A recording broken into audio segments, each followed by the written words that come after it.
ముఖ్యంగా అండి ఏదైతే వీళ్ళు ఈ దాష్టికానికి పాల్పడ్డారో ఇది ఒక మతతత్వ చర్య, ఒక మత ఉన్మాదము. గతంలో కూడా చూసుకున్నట్టయితే ఇలాంటి చర్యలు చాలా జరిగినాయి.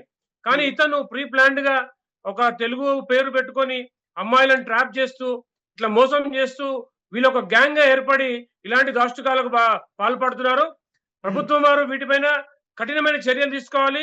ఏదైతే లవ్ జిహాద్ సంబంధించినటువంటి సంఘటనలు జరుగుతున్నాయో, ఒక హ్మ్. లవ్ జిహాద్‌గా మనం చూస్తా ఉన్నాం. దీని మీద యావత్ ప్రపంచంలో సంబంధించినటువంటి ఒక మతతత్వ కుట్ర జరుగుతా ఉంది.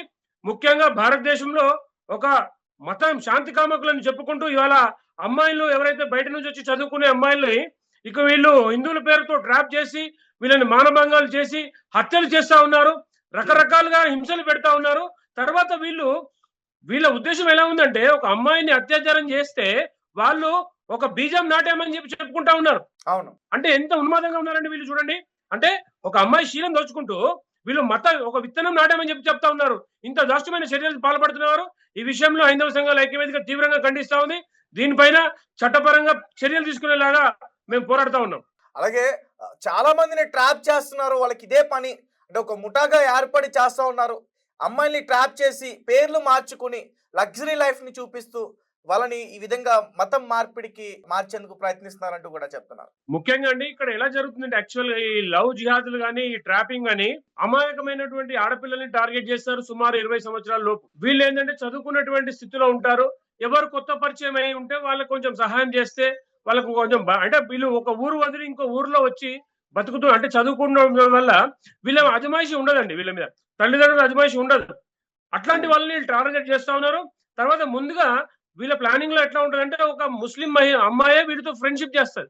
ఒక ముస్లిం మహిళ ఫ్రెండ్‌షిప్ చేసి, ఈ అమ్మాయికి మా ఫ్రెండ్ అని చెప్పి ఒక ముస్లింని పరిచయం చేస్తారు. అంటే ముస్లిం కాకుండా హిందూ పేరుతో పరిచయం అవుతారు.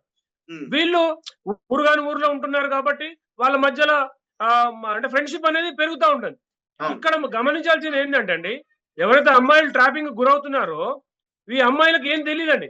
అమాయకులుగా ఉన్నటువంటి అమ్మాయిలని మెయిన్‌గా ట్రాప్ చేస్తా ఉన్నారు. హ్మ్. ట్రాప్ చేసిన దగ్గర వీళ్ళు కూల్ డ్రింక్ తాపడంలో, తర్వాత వీళ్ళు మత్తు పదార్థాలు ఇవ్వడంలో ఎందుకంటే మొన్నటి కేసులో ఈ భూపాల్ కేసులో కూడా అవును. గంజాయి సిగరెట్ తాగిపించినట్టుగా తెలుస్తా ఉంది. బలవంతంగా గంజాయి సిగరెట్ తాగిపించారంటూ కూడా పోలీసులకి చెప్పిందంటున్నారు. ఆ! అయితే ఇక్కడ ఏమైతదంటే అన్‌కాన్షియస్‌నెస్‌లో ఇప్పుడు కూల్ డ్రింక్ ఫ్రెండ్స్ నలుగురు కలిస్తే ఒక కూల్ డ్రింక్ తాగొచ్చు. ఆ హ్మ్. కూల్ డ్రింక్‌లో మత్తు పదార్థం కలిపి వాళ్ళని మానభంగాలు చేసి అశ్లీలమైనటువంటి ఫోటోలు తీసి వీళ్ళు వాళ్ళని బ్లాక్‌మెయిల్‌కి దిగుతా ఉన్నారు. హ్మ్. బ్లాక్‌మెయిల్‌కి దిగిన తర్వాత వీళ్ళు వాళ్ళతో అంటే పరువు పోతదన్న ఉద్దేశ్యంతో ఒకటి, తర్వాత వీళ్ళకు రకరకాల వ్యసనాలకు అలవాటు చేసి ఇలా ట్రాప్ చేయడం జరుగుతా ఉంది. కాబట్టి ఎవరైతే తల్లిదండ్రులు ఉన్నారో వారు మీ పిల్లలు ఎట్లా ఉన్నారు? అసలు ఎక్కడ ఉంటున్నారు? వీళ్ళ ఫ్రెండ్‌షిప్ ఏంటి? అన్న విషయం కూడా మన హిందువులు ఒక కన్నేయాల్సిన అవసరం ఉందండి. రాబోయే తరాలు చాలా డేంజర్‌గా కనపడతా ఉన్నాయి. మొన్నటికి మొన్న చూసుకుంటే లవ్ జిహాద్ పేరు మీద అమ్మాయిల్ని ప్రేమ పేరుతో ప్రేమించి చంపేసి ముక్కలు చేసి ఫ్రిడ్జ్‌లో పెట్టిన సంఘటనలు కూడా మనం చూస్తా ఉన్నాం. హ్మ్. మొన్నటికి మొన్న నిన్నటి కాక మొన్న కర్ణాటకలో చూడండి ఒక లవ్ జిహాద్ కేసులో అమ్మాయిని చంపి సూట్ కేస్‌లో పెట్టి పడేసి వెళ్ళిపోయిన సంఘటన.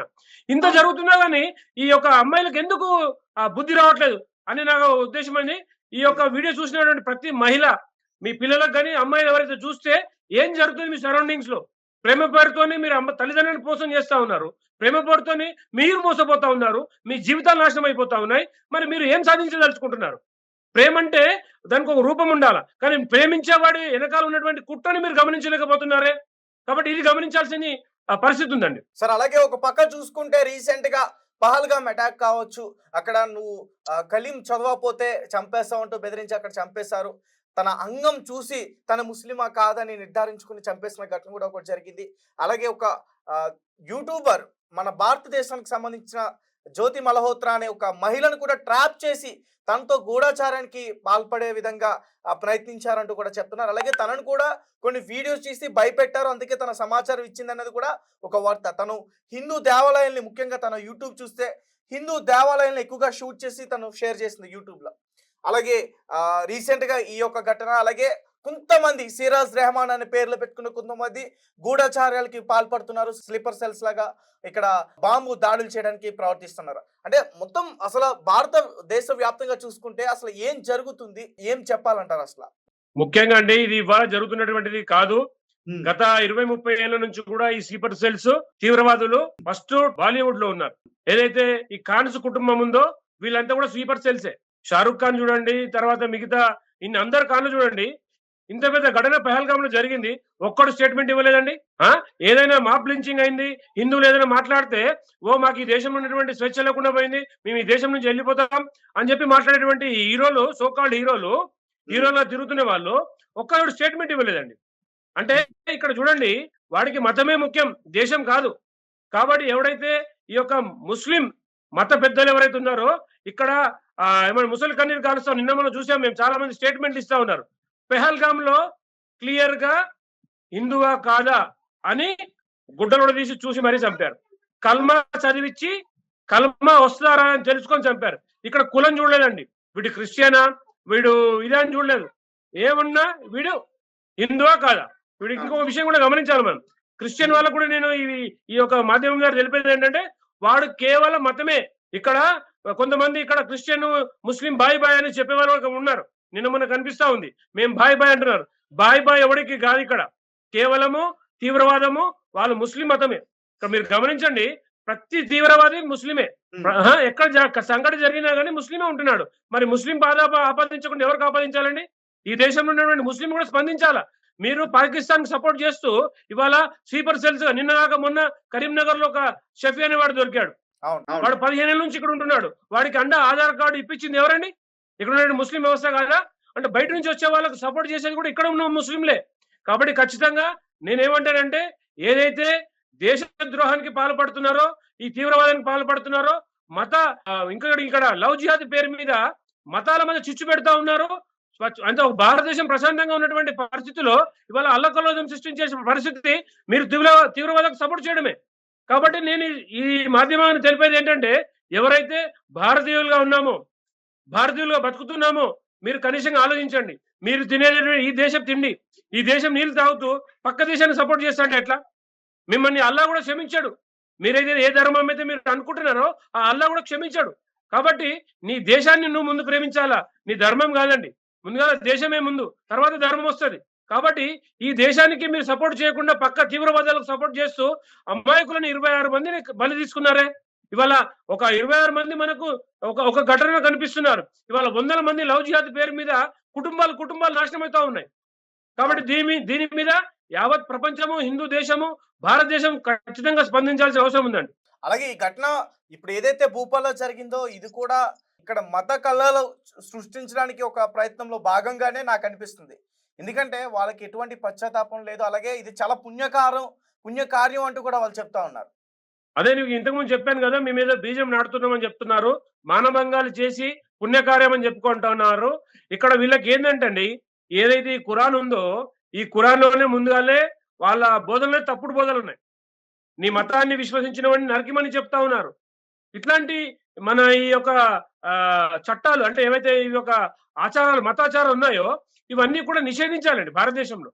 క్లియర్ కట్ గా ఒక మతాన్ని గౌరవించని మతం ఎందుకంటే ఈ దేశంలో? నేనేమంటానంటే, నీ ఖురాన్ లోనే ఈ మతం ని నమ్మకుంటే నరికి చంపేయమంటున్నాడు. ఇది ఎక్కడి మతం అండి? కాబట్టి ఇవాళ భారతదేశము ఒక హిందూ దేశంగా ప్రకటించుకోవాల్సిన అవసరం ఉన్నది. ఏదైతే అన్య మతస్థులు ఇవాళ దేశం మీద, ధర్మం మీద ఈ యొక్క ఒకసారి మతం మారితే దేశద్రోహి తయారవుతా ఉన్నాడు. అలాగే ఈ మత మార్పిడి పేరు మీద మొన్నటికి మొన్న మీరు చెప్పినట్టు ఈ భూపాల్లో విషయంలో చూసుకుంటే, అమ్మాయికి ఏం తెలియదు, అమ్మాయికురాలండి. ఒక హిందూ అమ్మాయిని టార్గెట్ చేస్తా ఉన్నారు. ఒక హిందూ అమ్మాయిలను టార్గెట్ చేసి వాళ్ళని ప్రేమతో మోసం చేసి మత మార్పులు చేసి వాళ్ళని చంపుతూ వాళ్ళని మానభంగాలు చేస్తూ నానా చిత్రహింసలు పెడుతూ మతం మార్చుకోమని చిత్రహింసలు పెడుతూ ఇంత దాష్టికానికి ఒడిగడుతుంటే ఇవాళ మనం చూస్తూ కళ్ళు ముచ్చుకుంటున్నామే. మొన్నటికి మొన్న చూడండి మీరు, ఈ యొక్క లవ్ జిహాద్ పేరు మీద కుటుంబాలలో విచ్ఛిన్నం అయిపోయింది. ఒక అమ్మాయి మతం మారిన తర్వాత కుటుంబానికి దూరం అయిపోతుంది. కుటుంబానికి దూరం అయిపోయి ఆ వ్యవస్థ నాశనం అయిపోతుంది. వీళ్ళ టార్గెట్ ఏంటంటే, ఎంతసేపు హిందుత్వాన్ని ఈ దేశంలో జిహాద్ని అంటే వీళ్ళ ఖురాన్ గ్రంథాలు కూడా ఏం చెప్తా ఉన్నాయంటే జిహాద్ కరో అంటా ఉన్నాయి. ఒక పక్క లవ్ జిహాద్, ఒక పక్క ల్యాండ్ జిహాద్, ఒక పక్క ఇంకొక జిహాద్, ఇట్లా ఫుడ్ జిహాద్. మీరు చూడండి, ఫుడ్ ఏదైనా మనం తింటే అందులో ఉమ్మి వేస్తున్నారు, ఉచ్చబోస్తా ఉన్నారు. ఇట్లాంటి పరిస్థితులు ఉన్నాయి. మీరు గమనించండి, మనము అన్య మతస్థుల దగ్గర వెళ్ళి ఏదైనా తిని తాగాలన్నా ఇవాళ ఉచ్చలు పోస్తున్నారు, ఉమ్మి వేస్తా ఉన్నారు. ఇంత దారుణమైన పరిస్థితి ఉంది. అంటే వాళ్ళ మతం ఏం నడుపుతా ఉందండి? ఇవాళ ఏదైతే వీళ్ళు మత పేరు మీద ఈ దేశాన్ని, ధర్మాన్ని నాశనం చేస్తా ఉన్నారో వీటిపైన యావత్ హిందూ సమాజం కూడా స్పందించాల్సిన అవసరం ఎంతైనా ఉందండి. సో గైస్ చూస్తున్నారు కదా, భూపాల్లో జరిగిన ఈ దారుణమైన సంఘటన దేశవ్యాప్తంగా చాలా చాలా కలకలం రేపుతుంది. 19 ఏళ్ల యువతి ఒకవేళ బయటకు వచ్చి ఈ విషయాన్ని చెప్పకపోతే అసలు ఇంకా ఎంతమంది ఉన్నారనే విషయం కూడా తెలియదు. ఇప్పటివరకు 5గురు బయటకు వచ్చారు ఈమె ధైర్యం చేసి చెప్పడం వల్ల. మరి ఇంకా ఎంతమంది ఉన్నారు? ఇలా దేశంలో ఎంతమంది ఇలాంటి బలైపోతున్నారు? ఇలాంటి ఘటనకి ఎంతమంది బలైపోతున్నారు? సో ఖచ్చితంగా వీడియో కింద మీరు కామెంట్ చేసే ప్రయత్నం చేయండి.